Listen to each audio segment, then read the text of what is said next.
다시 만나게 돼서 정말 기쁘고요. 또 말씀을 나눌 수 있어서 참 마음 가운데 즐거움이 있습니다. 여러분 오늘 예배 오셨는데 마음이 어떠셨나요?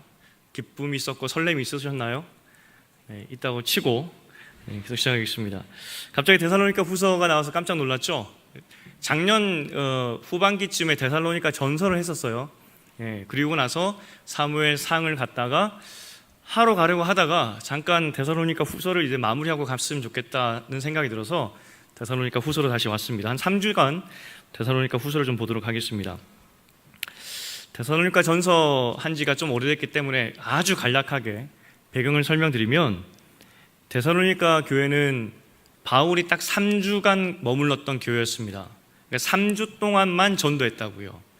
그러니까 주일날만 사역을 한 건 아니겠죠. 물론 낮에는 일을 했었으니까 일을 하면서도 예수 전했을 것이고, 전했을 때 사람들 가운데 궁금한 사람들은 밤에 또 집에 찾아와서 또 들었을 것이고, 그렇게 어쨌든 3주간 머물면서 예수를 전했는데, 대략 한 6개월에서 1년 뒤에 데살로니가 전 후서가 쓰였거든요. 그러니까 6개월에서 1년이 지났는데, 여러분 같으면 6개월에서 1년 지난 이후에 그 도시에 그때 바울 때문에 3주 만에 예수 믿은 사람들이 잘 믿을까요? 잘 안 믿을까요? 어떻게 생각이 드십니까? 힌트를 드리면 그들에게는 교회라는 게 없습니다. 그죠? 그나마 익숙한 게 유대교인데, 유대교하고 기독교는 다르잖아요. 그리고 유대교에서는 기독교 바울을 진짜 미워했거든요. 정말 죽이려고 했었거든요. 3주간 전혀 듣도 보도 못한 유대교에서 흘러나온 이단 종파 같은 사람들의 말씀 메시지를 듣고 6개월에서 한 1년 정도가 지난 이후에 그 사람들은 어떻게 되었을까? 상식적으로 생각하면은 흐지부지 돼야 되는 게 맞겠죠. 그죠?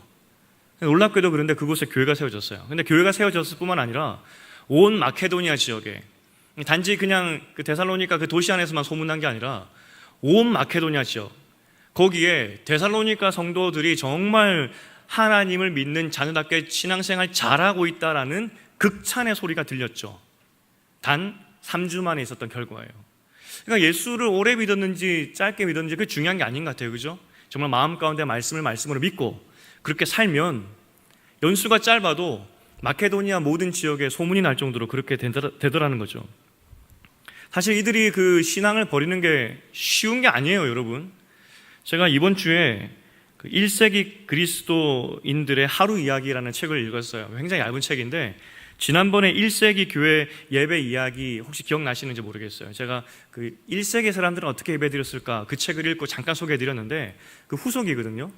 1세기 사람들은 어떻게 하루를 살았을까? 그리스도인들은 하루를 살았을까? 그러니까 눈 뜨면서 잠들 때까지 일기 형식으로 쭉 한 사람을 쫓아가는 그런 내용이었었어요. 배경이 물론 데살로니가랑 좀 다르긴 한데, 어떤 배경이었냐면 막 이제 로마가 대화재로 불탔고, 소문에 의하니까 네로 황제가 뭐 그러했더라라는 소문이 들고, 어쨌든 다행히 화재는 다 꺼진 그런 상태였었어요. 그 중에 예수를 믿는 한 주인공이 나오는데, 그가 눈 뜨고 잠들 때까지 그 하루 어떻게 지내는지 그 사람의 일기 형식으로 쓴 책이에요. 로마인이겠죠. 로마에 사는 24시간을 지내는데 뭐 몇 가지만 예를 들면은 종과 식사하는 문제가 생겼어요. 그러니까 주인이 이야기하죠. 종들이 밥을 차려줬어요. 같이 밥 먹자 그럽니다. 종들이 거절해요. 아니 이거 주인님이요, 당신의 호의는 정말 고맙지만 만약에 당신 친구들이 점심 같이 먹는 이 장면을 본다면 분명 당신 친구 로마인들이, 아니 우리 네 종도 같이 밥 먹기를 요청할 건데, 쉽게 말해서 겸상을 네 종도 요청할 건데, 당신이 그러니까 우리 사회적 관습을 깨면 안 되지 않느냐, 어떻게 종과 주인이 같이 밥을 먹을 수 있느냐, 이건 상식과 어긋난다. 그러니까 주인님의 마음은 고맙지만 주인님이 친구들과 다른 로마인들에게 욕을 먹으니까 쉽게 말해서 안 된다라고 이야기하는 그런 장면도 나오고요.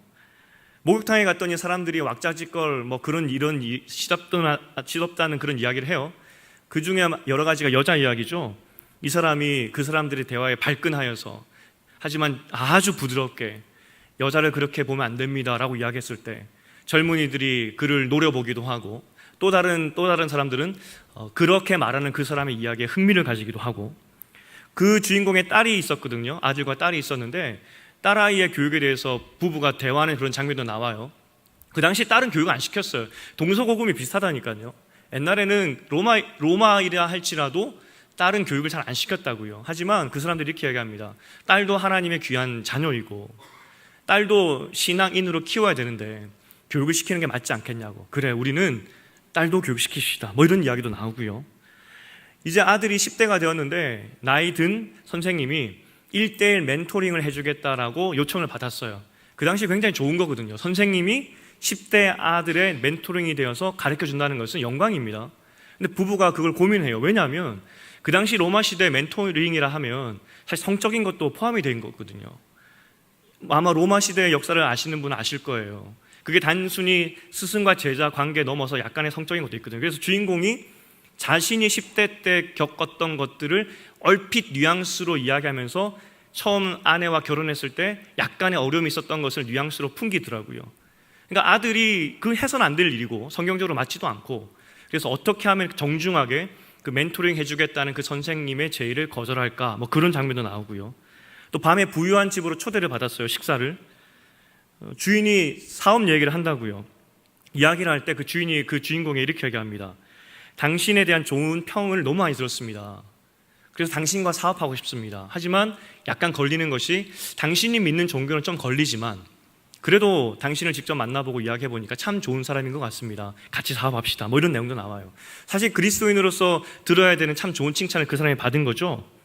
그리고 그가 밤에 돌아와가지고 모든 일과를 주님께 감사하고 잠이 들어요. 근데 꿈에 로마 사람들을, 로마 군인들의 발걸음 소리가 막 들리고 막 문을 두드리는 소리가 나와요.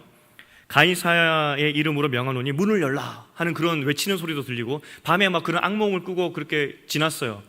그리고 그 책이 맨 마지막에 어떻게 끝나냐면은 그 주인공이 그 책을 끝내는 것이 아니라 그 종이 책을 끝내요. 종이 그 책의 마지막 말미에 뭐라고 이야기하냐면 그 외침과 군화 소리는 실제였고, 그리고 그 다음날 우리 주인님은 그 아내와 함께 잡혀갔다 하면서 끝나버려요. 굉장히 슬프죠. 실제 그 당시 로마 시대에 그랬거든요. 누명 썼고요. 그리스도인들이 로마 화재를 일으켰다는 그 누명을 썼어요. 사실 그 로마 화재가 굉장히 큰 겁니다. 조그마한 불이 아니라 12개 구역이 있었는데 3개 구역은 완전히 폐허가 될 정도로 큰, 4개 정도 구역만 화재 피해를 안 입었을 정도로 큰 불이었다고요. 황제가 불을 질렀다라는 어떤 누명을 쓰게 되었을 때, 황제가 그런 그 비난의 화살을 받게 되었을 때 황제가 취했던 것은 그리스도인들에게 모든 누명을 씌워버려요. 그런데 누구도 그리스도인들의 편을 들 수가 없었어요. 왜냐하면 우리가 책에 잠깐 제가 소개해드렸는데 정말 그리스도인들은 착한 것 같긴 하지만 뭔가 사회적 관습을 깨고 뭔가 우리와는 좀 다른 그런 사람들로 보였거든요. 실제 타키투스라는 역사가가 있는데 그가 이 로마 대화재 때 그리스도인들이 죽었던 것을 기록하면서 뭐라고 썼냐면, 그리스도인들이 죽었던 이유가 실제로 뭐냐면 불을 질렀다라는 그 방화 혐의보다는 인류를 증오한다는 그 혐의 때문에 그리스도인들이 잡혀 죽었다는 겁니다. 그러니까 로마 사람들이 보기에는 그리스도인들은 사회에 동화되지 않고 정말 로마 사람들하고도 섞이지 않고 극단적으로 자기들끼리만 사는 어떤 그런 이상한 사람들로 보았거든요. 그러니까 저 사람들은 사람을 싫어하는구나. 지금은 불을 질렀지만 나중에는 어떠한 범죄로 사람을 죽일지 모르는 집단이다, 그렇게 생각했다고요. 로마를 정복시킬 그런 사람들로 생각했다고요. 그러니까 그렇게 누명 씌웠을 때 사람들은 그냥 다 동의를 해버렸던 것이죠. 그게 그리스도인들의 그 당시 모습이었고 인식이었습니다. 그냥 적대감을 그리스도인들이 받았다는 것이죠. 물론 지금 데살로니가 교회가 네로 황제 때만큼 그런 피해나 그런 적대감이나 그런 핍박을 받았던 건 아니지만, 분명한 것은 오늘 성경이 이야기하고 있지만 데살로니가 교회도 그런 고난을 받고 있었어요. 어떤 고난인지 정확하게 기록하고 있지 않지만 우리가 아까 1세기 교회 사람들 어떻게 살았을까 거기에서 나오듯이 실컷 어제까지 거래를 정말 잘했는데 오늘 갑자기 찾아와서 당신이 예수 믿는다는 것을 들었어요. 더 이상 나는 당신과 거래하기 싫습니다 하는 그런 내용도 들었을 것이고, 꼭 이럴 때 불량배들이 가만히 있지 않잖아요. 우리 어렸을 때 봐도 꼭 괴롭히는 젊은이들이 있죠. 사람들이 있죠. 어린아이 누구누구 집 아이 예수 믿는다더라. 괜히 지나가면 돌 한번 던지고, 괜히 지나가면 다른 애 꼬드겨 가지고 쟤 때려 이렇게 하기도 하고. 그냥 상상력으로 발휘했을 때 얼마든지 그런 사소한 핍박부터 그리고 큰 핍박까지 데살로니가 교회에 분명히 있었다는 것입니다. 그럼에도 불구하고 데살로니가 교회는 믿음을 지켰어요. 정말 예수님 믿었고, 그래서 마케도니아 모든 지역에 데살로니가 교회 성도들은 핍박을 이겨내고 정말 모범적인 크리스찬의 삶을 살고 있더라라는 소문이 났다고요. 그리고 오늘 바울이 다시 한번 데살로니가 교회에게 편지를 쓰면서 실제 핍박받는 성도들에게 이 편지를 쓴 거거든요. 데살로니가 교회가 당한 그 고난을 기억하면서 바울이 위로하고 격려하기 위해서 다시 후서를 썼다고요. 오늘 우리가 읽었지만 이 1장의 핵심이 뭐냐면 서론과 같은 그런 내용인데, 공의의 하나님이 그날에 반드시 심판해 주실 것이다, 그렇게 위로하고 있어요.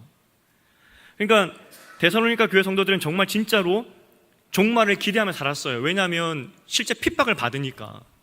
하나님, 언제 우리가 이 핍박에서 해방될 수 있겠습니까? 속히 오셔서 이 세상을 심판해 주십시오. 그게 데살로니가 성도들의 간절한 소망이었거든요. 그리고 바울은 정말 하나님의 때에 하나님께서 불꽃처럼 임하셔서 불꽃처럼 모든 적들을 다 태워버려 주실 것이다, 그렇게 이야기하고 있다고요. 오히려 그리고 바울이 이야기하는 것이, 여러분 잘 이해될지 모르겠지만 바울이 이렇게 설명을 해요. 여러분이 고난당한다는 것은 핍박하는 사람들에게는 명백한 심판의 표시입니다, 이렇게 이야기해요. 무슨 말이냐면 그것 때문에 그들은 불의 심판을 받게 될 것입니다. 스스로 지금 하는 행동이 무슨 의미인지 모르고 저러고 있는데 핍박했다는 것 때문에 분명히 심판 때 그것 때문에 하나님의 진노를 받게 될 것입니다. 다른 말로 하면 핍박하는 사람들을 본다면, 당신에게 핍박하는 사람들이 있다면 곧 그들은 하나님의 심판의 진노의 대상이 될 것이라는 것을 기억하십시오. 그 사람들을 보면서 하나님의 심판이 곧 오겠구나, 그렇게 사인으로 여기라는 것이죠. 여러분 옆에 주변에 핍박하는 사람들이 있습니까?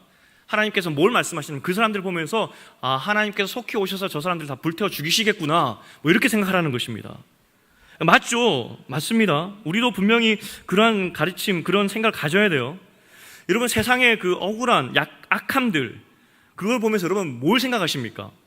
전쟁의 소문이나 인간의 악함으로 인하여서 벌어지는 그 죄들을 보면서 여러분 마음 가운데 어떤 생각이 드세요? 바로 얼마 전에 정말 슬픈 소식이 있었지 않습니까? 외국에서 그 여행하다가 수많은 사람들이, 어린아이부터 가족들이 참변을 당하는 그런 슬픔들이 있다고요. 분명히 사람의 인재였죠. 그런 일들이 일어나고 있다고요. 세상에 일어나는 그런 아픔과 어려움들을 볼 때 여러분은 무슨 생각을 하십니까? 바울의 답이 뭐냐면, 그런 악함과 부족함과 인간의 죄로 인하여서 드러나는 모든 것들을 바라볼 때 하나님의 재림의 때, 예수 그리스도가 오실 때가 곧 가까워 왔고 반드시 예수님께서 그것을 정리하러 오시겠구나, 그 사인으로 기억하라는 것이죠. 사실 역설이죠. 죄를 보면서 죄를 심판할 예수님의 재림을 기억하라는 것입니다. 우리가 사는 이 시대, 특별히 청년들의 시대에 고난의 시대라고 우리는 정의할 수 있어요. 그죠? 세상 풍조들이 만만치 않습니다. 근데 인생에 고난이 있다는 것은 곧 이 문제를 해결하기 위해서 예수님이 재림하신대요. 그리고 이 문제를 일으킨 모든 악한 세력들을 예수님께서 심판하신대요. 그러니까 우리가 세상의 악함을 보면서 예수님의 재림을 반드시 기억할 수 있어야 된다는 겁니다. 실제 그런데 나에게 그런 닥친 고난을 보면서 여러분 그런 생각 하십니까? 예수님의 재림이 생각나냐고요. 여러분 부장님들이 계실 텐데 여러분의 부장님들이 여러분을 굉장히 괴롭힐 겁니다. 직장에서 부장님들을 보면서 곧 하나님의 불꽃 같은 심판이 일어나가지고 저 부장님을 태워버릴 것이다. 그런데 문제는 그 부장님이 교회를 다닌다고요. 그럼 어떻게 되냐고요. 실생활에서 이 신앙을 가지고 살기가 굉장히 어렵습니다. 데살로니가 전서나 전후서 시대는 명백하게 적이 뚜렷하거든요. 그죠? 로마, 그리고 황제 숭배하는 로마 문화, 그리고 예수 믿지 않는 사람들, 명백하거든요. 근데 지금은 뭘 심판하시고 어떻게 하실지 굉장히 그리고 어떤 부분을 우리가 고난이라고 해야 될지도 모호한 그런 상황이라고요. 그래서 먼저 바울이 말하는 오늘 고난과 핍박의 정의를 좀 살펴봐야 될 것 같아요. 우리 시대에 적용하기 위해서. 엄청나게 고민을 하다가 이거 어떻게 정의를 내리는지 신약 성경을 다 뒤져볼 수도 없잖아요. 그런데 하나님이 지혜를 주셔서 성령께서 깨닫게 하시고 기억나게 하시는 은혜를 주셔서 한 책을 찾게 하셨어요. 그게 바울 서신에 대한 사전이에요. 그러니까 바울이 쓴 그 책들 있지 않습니까? 서신서. 거기에 대한 사전, 한 1000페이지 되는 그런 사전이 있는데 거기에서 바울이 고난에 대해서 뭐라고 말하고 있고 또 바울이 생각하는 신학에 대해서 뭐라고, 그러니까 중요한 것들을 잘 설명해 놓은 바울 서신서 안에 쓴 그 안에서 설명하는 그런 좋은 사전이에요. 그게 기억나는 거예요. 찾아봤습니다. 바울이 말하는 고난이 무엇일까? 명백하게 고난과 핍박이 바울의 서신서에 나타났는데 우리가 생각할 때는 이 고난과 핍박이 교회가 로마로부터 받는 핍박이다라고 생각할 수 있지만 바울 서신서에 나타나는 고난과 핍박의 범위는 그렇게 좁지 않아요.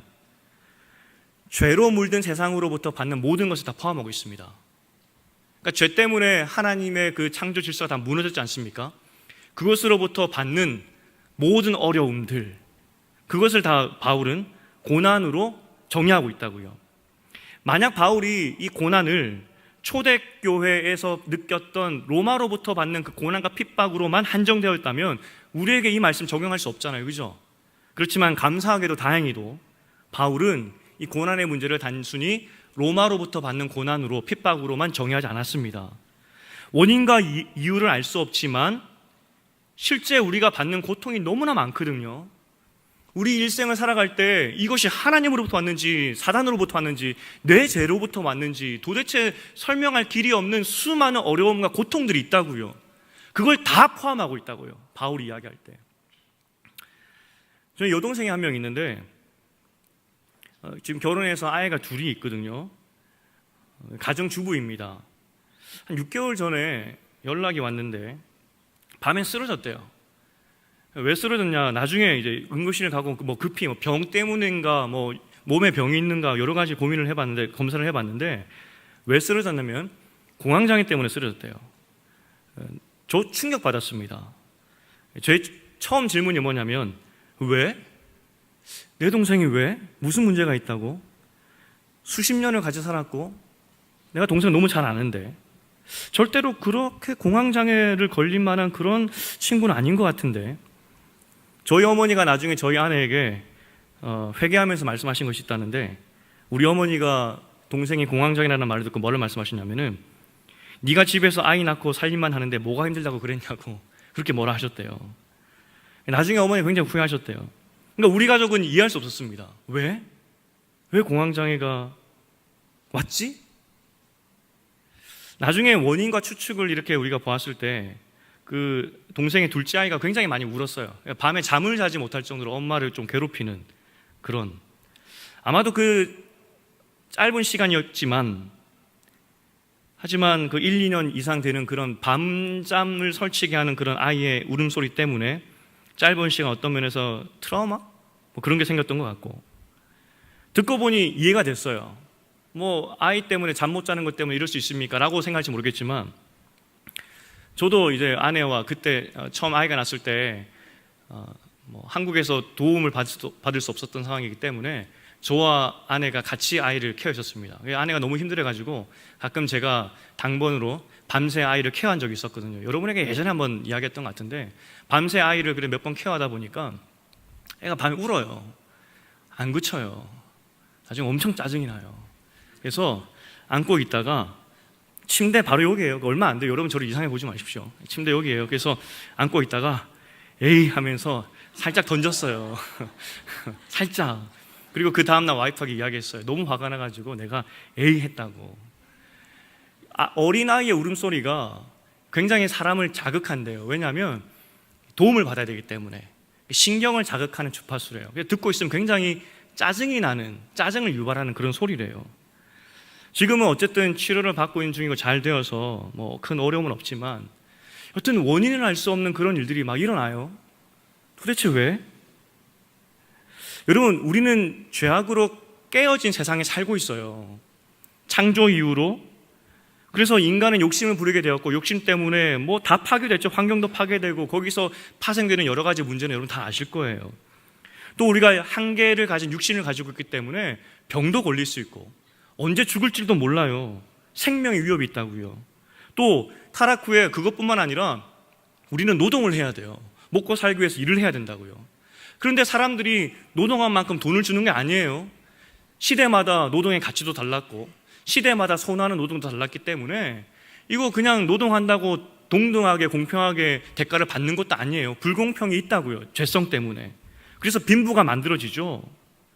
바울은 이 모든 것을 다 핍박이라 그러고 고난이라고 정의를 해요.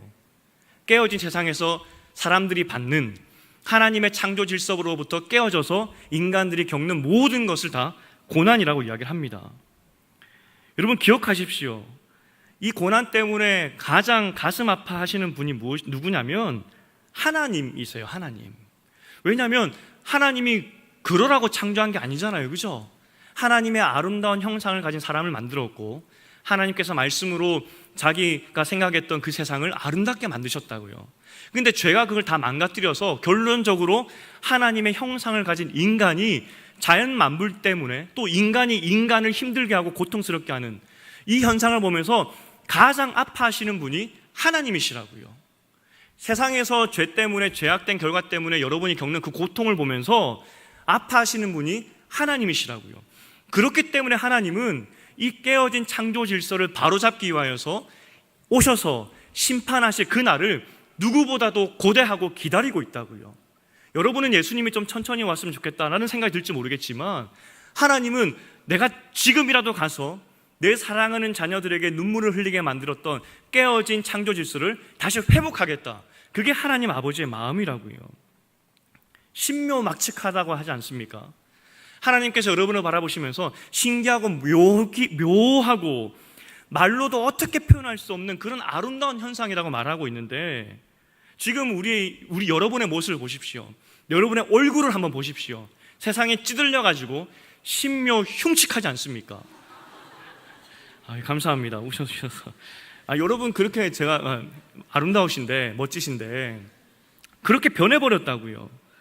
일주일 동안 죄악된 세상을 살면서 여러 어려움으로 이유를 알 수 없는 고통으로 얼굴이 찌그러지고 깨어지고 그런 마음으로 우리가 왔다는 것이죠. 그리고 이렇게 고생하는 여러분을 보면서 내가 속히 와서 바로 잡겠다. 그것이 하나님 아버지의 마음이라는 것입니다. 중요한 것은 그런데 10절 그날에 하나님은 우리를 통해 영광 받으신다라고 이야기를 하고 있어요. 영광하니까 굉장히 어렵죠. 영광이라는 단어도 그래서 찾아봤어요. 바울이 말하는 그 영광이 뭘까? 그날에, 그러니까 심판날에 하나님께서 우리를 통해 영광 받으신다는데 심판날을 하나님께서 그렇게 기다리시고 오시기 원하시는 것까지는 알겠는데 그날에 영광 받으신다. 그 의미가 뭘까? 바울이 하나님의 영광을 이야기할 때에는 하나님의 형상과 관련이 되어 있대요. 그러니까 하나님이 우리를 창조하실 때 하나님의 형상으로 만들었죠. 그리고 하나님의 형상으로 만든 우리를 통하여서 하나님이 영광 받으셨거든요.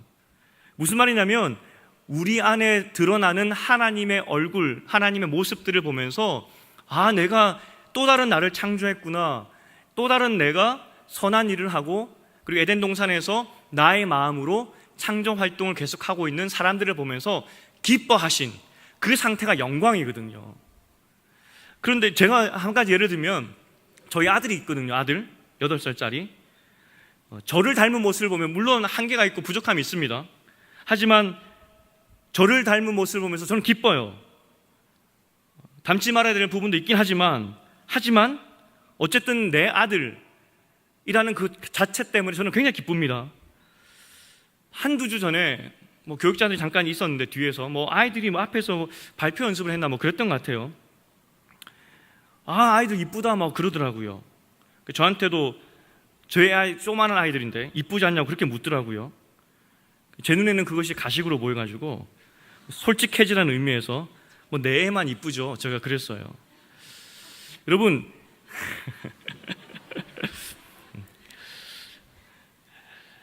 하나님은 언제 영광 받으시냐면 우리가 하나님의 형상, 그러니까 하나님의 형상으로 지음받은 우리가 하나님의 형상을 따라 행동할 때 그때 영광 받으신다고요. 이해가 되십니까? 그러니까 원래 창조 모습대로 행동할 때 영광 받으신다고요. 그게 영광이라고요.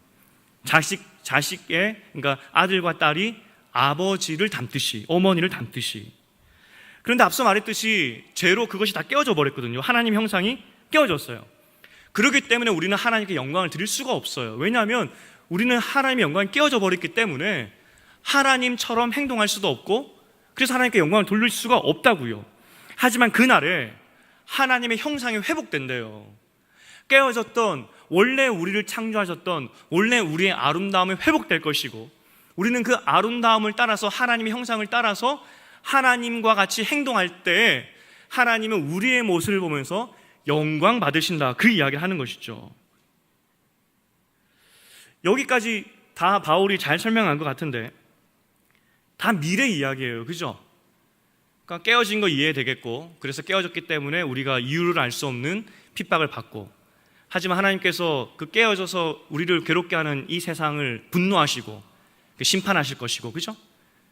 하지만 그 심판을 통해서 우리 영광의 형상은 그날에 회복되어 가지고 그날에 우리는 하나님께 영광을 돌리는 삶을 살게 될 것이다. 뭐 그렇게 다 미래적인 이야기를 하는 것 같아요. 현실은 없어요. 현실은. 지금 어떻게 살아야 되느냐? 지금 어떻게 살아야 되느냐? 그래서 11절과 12절이 굉장히 중요합니다. 11절과 12절은 현실을 살아가는, 그래서 그날에 이루어질 것을 바라보며 살아가는 그리스도인들에게 주는 바울의 메시지거든요. 그 내용이 뭐냐면 바울이 성도들을 위한 기도 내용이에요. 기도 내용이 뭡니까? 그들을 불쌍히 여기면서 하나님 아버지의 마음으로 이렇게 되기를 원한다, 그 마음 아니겠습니까? 그래서 11절 12절을 통해서 지금 우리에게 하나님께서 그러면 어떻게 뭘 원하시는지를 좀 보려고 해요. 11절에 쉬운 성경으로 뭐라고 이야기하고 있냐면, 우리는 여러분을 위해 항상 기도합니다, 그렇게 시작을 해요. 바울이 기도한대요. 하나님 아버지의 마음을 가지고 기도한대요. 여러분을 부르신 하나님의 뜻대로 믿음 안에서 그분의 능력을 힘입어 더욱더 선한 일을 많이 할 수 있도록 기도합니다, 그렇게 이야기한대요. 그렇게 이야기했어요. 좀 더 쉬운 말로 지금 바울이 성도들을 위해서, 현실을 살아가는 성도들을 위해서 뭘 기도하고 있냐면, 여러분을 부르신 부름받은 자답게 가치 있는 자로, 하나님께서 여러분을 가치 있는 자로 불렀는데 하나님께서 그 가치 있는 자로 만드실 것입니다. 하나님이 여러분을 부르셨기 때문에 부르신 자답게 하나님의 선한 일을 하는 사람이 되도록 하나님께서 힘 주실 것입니다. 그것을 위해서 기도하고 있다고요. 그러니까 바울이 이해하는 이 땅에서의 성도의 삶, 그리고 이 땅에서 사는 성도들을 위해서 하나님이 하시는 일이 무엇인가, 정확히 데살로니가 전서에서 말해주고 있는데, 데살로니가 전서 4장과 5장입니다. 두 개 같이 좀 띄워주시겠습니까? 같이 읽겠습니다. 먼저 시작. 하나님이 우리를 부르심은 부정하게 하심이 아니요 거룩하게 하심이니. 그 다음 읽겠습니다. 시작. 너희를 부르시는 이는 미쁘시니 그가 또한 이루시리라. 바울이 지금 기도하는 내용이 키가 뭐냐면, 하나님께서 세상에서 이들을 불렀지 않습니까? 불렀으면 완성해 주실 것을 믿습니다. 이처럼 세상이 악하고 악으로 가득 찼지만 하나님의 능력으로 이 고난과 어려움을 이기게 하시고, 이길 뿐만 아니라 이 땅에서 하나님의 형상을 회복하여 하나님처럼 이 땅에서 선하게 살도록 해주실 것을 믿습니다. 그렇게 할 수 있도록 도와주십시오, 그 기도를 하고 있다고요. 12절을 좀 더 보면은 12절의 쉬운 성경이 이렇게 되어 있습니다. 그렇게 되면, 11절에 우리가 그렇게 살게 되면 우리 주 예수 그리스도의 이름이 여러분을 통해 영광을 받고 여러분도 그리스도 안에서 영광을 누리게 될 것입니다. 이것은 하나님과 주 예수 그리스도의 은혜로 이루어지는 것입니다. 앞서 말했죠. 우리가 하나님의 형상대로 살면 하나님이 영광 받으신다고요. 그러니까 하나님께서 우리를 부르신 대로 하나님의 선하신 그 일을 할 수 있는 사람으로 만들어 주실 때, 12절에 우리를 통해 그리스도의 이름이 영광 받게 될 것입니다. 그 맞지 않습니까? 바울이 계속 그 이야기한 거니까. 그런데 이 모든 것은 하나님의 은혜로 되는 줄 믿습니다. 성도들에게 은혜를 부어 주십시오. 그 이야기를 하고 있다고요. 다시 한번 데살로니가 전서 4장과 5장을 띄워주시겠습니까? 한 번 더 읽겠습니다. 시작. 하나님이 우리를 부르심은 부정하게 하심이 아니요 거룩하게 하심이니 너희를 부르시는 이는 미쁘시니 그가 또한 이루시리라. 부르셨기 때문에 그날만 이루어지는 것이 아니라 그날에 완성되는 어떤 하나님의 형상, 그날에 하나님의 심판을 통하여서 모든 것이 달라지고 완벽하게 되는 그것만 바울이 이야기하고 있는 것이 아니라 바로 지금 우리 삶 가운데 하나님의 형상이 회복되는 것에 대해서 이야기를 하고 있다고요. 우리가 고난을 생각할 때 이 고난을 어떻게 극복할 것인가만 생각하지 않습니까? 바울의 지금 논점이 뭐냐면 고난은 그냥 이기게 되어 있다는 것입니다. 왜냐하면 우리를 단지 고난을 이기는 사람으로 부름받은 그 정도가 아니라 우리는 이 땅에서 한 번도 사람들이 생각하지 않았던 하나님의 형상을 회복할 수 있는 그러한 사람을 부름받았다는 것이죠. 그래서 하나님께 영광 돌릴 사람으로 불렀다는 것입니다. 그렇기 때문에 우리는 고난만 바라보는 인생이 아니라 하나님의 진정한 부르심을 기억하며 사는 인생이 되어야 된다는 것이죠. 그것을 위해서 바울이 성도들을 위해서 기도하고 있다는 것입니다. 우리의 고난은 하나님이 반드시 이기게 하실 거예요. 그리고 우리가 추구해야 될 것이 무엇이냐면 이 고난의 순간을 통해서 그럼에도 불구하고 주님께서 허락하신 고난이기 때문에 이 가운데서 내가 어떻게 하나님의 형상을 회복하여서 하나님 따라 예수님처럼 살 것인가, 그것을 고민하는 인생이 되어야 된다는 것이죠. 근데 놀랍게도 이게 불가능하지 않대요. 하나님의 은혜가 있으니 이게 가능하대요.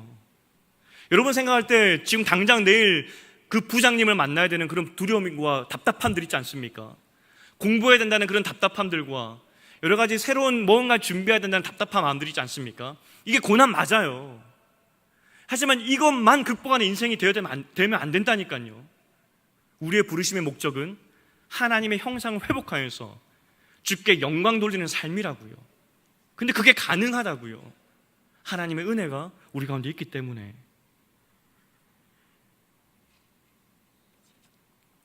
성경들의 일물을 한번 보십시오. 우리가 지난주까지 다윗을 보지 않았습니까? 사실 다윗의 10대 모습은 정말 아름다웠어요. 아마 다윗은 순수했을 것 같고, 물론 하나님의 은혜로 골리앗도 죽였긴 하지만 적어도 처음 하나님께 부름 받았을 때 그래도 여느 그 이스라엘의 10대와는 다르게 그래도 하나님의 형상을 잘 간직하였고, 그래도 죄와는 좀 멀리 떨어지려고 노력했던, 그래 중심을 보시고 뽑았다 그랬잖아요. 그래도 다윗은 하나님의 중심, 원래 다윗다움, 하나님께서 다윗을 만드셨을 때 주신 그 아름다운 하나님의 형상을 다윗은 그나마 그래도 잘 간직했던 것 같아요. 그런데 시간이 지나면서 사울에게 쫓김받을 때, 또 왕 위에 올랐을 때, 또 왕에 오르기 전에 사울에게 쫓김받았을 때 그는 얼마나 더 잔혹했는지 아시죠? 거짓말도 했고 사람도 얼마나 많이 죽였는지. 왕에 올라서는 어떻습니까? 그 권력에 취해가지고 간음하고 거짓말하고 사람도 그냥 죽이고 그러한 잔인한 사람으로 바뀌었었다고요. 하지만 하나님께서 그 다윗을 포기하지 않으시고 인생의 고비고비마다 그가 죄를 지을 때는 그를 쳐서라도 다시 데려오시고, 그래서 원래 하나님의 형상, 그 중심을 바로잡게 하기 위해서 하나님께서 부단히도 노력하셨다고요. 그리고 마지막 다윗의 노년의 모습을 한번 여러분 상상해 보라고요. 젊었을 때 어쩌면 사울에게 쫓길 때는 다윗의 인상은 정말 추악했을 것 같아요. 특별히 블레셋에 살고 있었을 때에는. 그때 1년 4개월의 삶이 어땠다 그랬죠? 거짓말하여서 사람을 죽이고 학살하는 그런 사람이었다고요. 다윗다움을 완전히 잃어버렸고, 하나님께서 원래 다윗에게 주셨던 아름다운 하나님의 형상은 온데간데 없이 죄에 완전히 찌들려 있던 그것이 다윗의 모습이었다고요. 거기는 하나님 영광이 없었어요. 하지만 하나님께서 그를 다시 한번 건져주시고 꺼내주시고 결국은 하나님 닮은 아름다운 왕의 모습으로 빚어가셨잖아요. 그도 이유를 알 수 없는 고난 가운데 있었다고요. 그죠? 사울이 왜 그를 10년 동안 쫓아다녔는지 다윗은 이해할 수 없었다고요. 하지만 그럼에도 불구하고 그 시간을 통하여서 그는 하나님의 영광의 모습을 드러내는 사람으로 조금씩 바뀔 수 있었다고요. 그게 최종 모습이에요. 하나님이 다윗을 왕으로 세우는 거, 그게 최종 모습이 아니라 다윗을 통하여서 그 중심을 새롭게 하셔서 하나님의 형상을 회복하게 하셔서 하나님 닮은 삶을 살게 만드는 것, 그게 하나님의 최종 목적이라고요. 이것이 여러분에게도 동일하게 적용된다고요.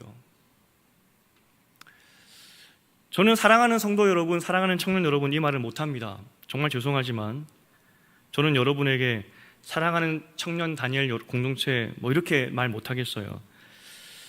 저는 저희 아들에게도, 아빠는 우리 집에서 부르는 애칭이 똥구리인데 아빠는 똥구리가 좋아 그래요. 사랑한다는 말을 못하겠어요. 제가 사랑이라는, 제가 생각하는 사랑의 단어는 너무나 고귀하고 존귀한 단어라서 그냥 막 말 못하겠어요. 아마 제가 늙어 죽을 때 내가 널 사랑했다 이렇게 말할 수 있을 것 같아요. 저는 여러분을 그래서 사랑한다 이 말 잘 못하겠어요. 그래서 사랑합니다라는 그런 말로 설교하시는 그런 사역자들 보면은 정말 존경스러워요. 어떻게 저렇게 할 수 있지? 하여튼 사랑합니다 말을 잘 못해서 정말 미안합니다. 근데 참 성경을 보아도, 아무리 보아도 하나님이 참 여러분을 사랑하시는 게 느껴져요. 그죠? 얼마나 사랑하시는지 그걸 좀 알았으면 좋겠다는 그런 마음이 있어요. 하나님은 여러분을 부르셨고 구원하셨어요. 그런데 우리가 여전히 죄악된 세상 가운데 있기 때문에 인생에 고난이 있어요. 그런데 하나님께서는 여러분을 향해 보실 때 그럼에도 불구하고 고난 속에 있는 여러분을 바라보시면서 우리를 통하여서 영광 받겠다라고 이야기를 하셨어요. 그 무슨 말이냐면 하나님의 형상을 이 땅 가운데 살아가는 동안에 회복시키겠다는 거예요. 세상에 찌들려 있고 세상에 여러 가지 스트레스 때문에 어그러 있는 여러분의 얼굴을 하나님께서 활짝 피게 만드시겠다는 거예요. 그래서 이 땅에서 하나님의 형상을 드러내는 사람으로 바꾸어 버리시겠다는 거예요. 이건 단지 고난만 이기겠다는, 우리가 원하는 고난만 이기겠다는 그런 내용이 아니죠. 우리의 삶을 송두리째 바꾸어 버리시겠다는 거예요. 하나님이 여러분을 바라보시면서 그렇게 말하고 있다는 것이죠. 하나님께서는 여러분의 본래 모습을 회복시켜 주실 거예요. 가끔 청년들이 이렇게 온다고요. 여러 가지 문제로 오면 인상들이 안 좋아요. 고민이 있으니까 오죠. 그죠? 그런데 그 얼굴은 하나님이 여러분에게 창조해 주신 그 얼굴이 아니에요.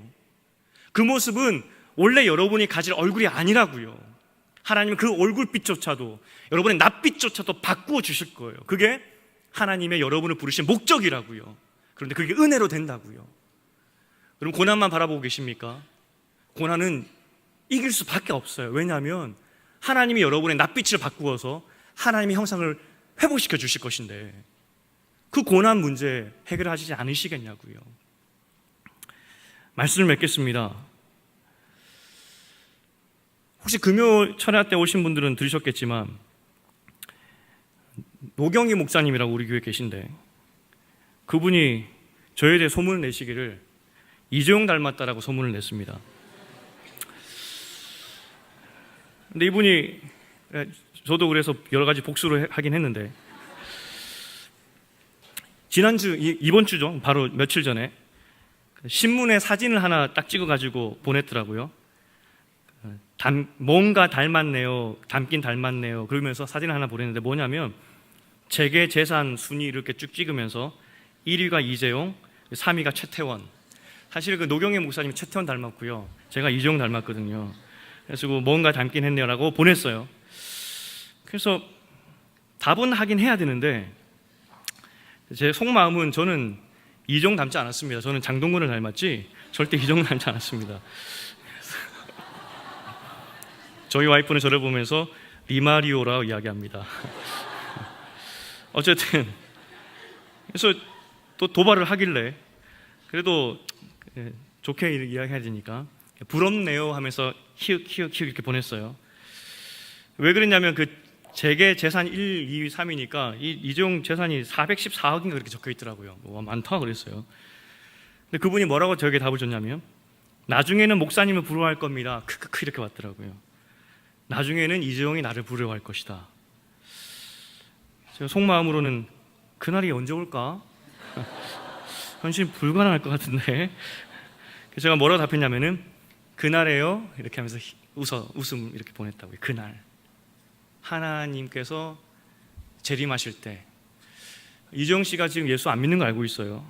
혹시 그 전에 예수님 믿으면 뭐 같이 천국 가야죠 뭐. 어쩔 수 있겠습니까? 어쨌든 그날 하나님께서 모든 것을 심판하신다는 그 말이 너무 멀어요. 그죠? 그날이 오기나 할까? 그리고 우리 마음 가운데 드는 생각이 있죠. 그러면 하나님 지금 뭐 하시냐고. 그날 그렇게 학수고대 하시면서 어그러진 창조를 회복시킬 그날만 학수고대 하고 있다는데 그럼 지금 뭐 하시냐? 그런 질문이 들죠. 바울의 기도가 하나님 마음인 것 같아요. 바울의 기도. 고달픈 인생이지만 하나님은 우리 삶을 통해서 영광 받으실 거래요. 반드시. 그게 부르심이래요. 은혜로 우리의 어그러졌던 이 세상 속에 살아가면서 어그러진 우리의 하나님의 형상을 회복시키실 것이고, 그래서 정말 신묘막측하다라고 여러분을 변화시켜 주신대요. 찡그려졌던 인상들을 펴게 하실 것이고, 누가 봐도 우리의 낯빛이 아름답도록 만들어 주신대요. 그게 하나님께서 여러분을 부르신 목적이래요. 그게 바울이 기도하잖아요. 부르신 대로 가치 있는 삶을 만들어 주십시오. 여러분은 그렇게 된다고요. 사람은 변할까요? 변합니다. 원래 나에게 주신 그 기질, 그 본성, 그것은 죄성 때문에 많이 어그러져 버렸어요. 하지만 하나님의 은혜를 통하여서 하나님께서 우리에게 주신 그 아름다운 기질들이 아름답게 발현될 거예요. 사람은 변해요. 변해야만 합니다. 왜냐하면 하나님의 은혜가 우리 가운데 있기 때문입니다. 다윗의 고백으로 우리가 찬양을 드리기 원하는데, 이제 인생을 마무리하면서 그가 썼을 그런 찬양으로 생각하고 우리가 드렸지 않습니까? 노년의 다윗을 한번 상상해 보십시오. 블레셋에서 인상 찡그리며 살인마 같은 다윗의 얼굴이었을까요? 저는 굉장히 온화한 노인이었을 것 같아요. 젊었을 때는 쫓김 당하면서 칼과 살인과 두려움과 간음과 거짓으로 가득 찬 얼굴이었다면, 하나님께서 그 10대 아름다웠던 중심을 노년에는 회복시켰을 것 같아요. 지난주 우리가 보았지 않습니까? 제가 부끄러워가지고 제가 동영상 다시 못 봤는데, 여러분 사울처럼 그렇게 허무하게 죽을 인생이 절대 아니에요. 사울처럼 그렇게 인상 찡그리며 스스로 목숨 끊을 그런 인생들이 아니라고요. 여러분은 존귀한 자들입니다. 은혜를 입은 자들이라고요.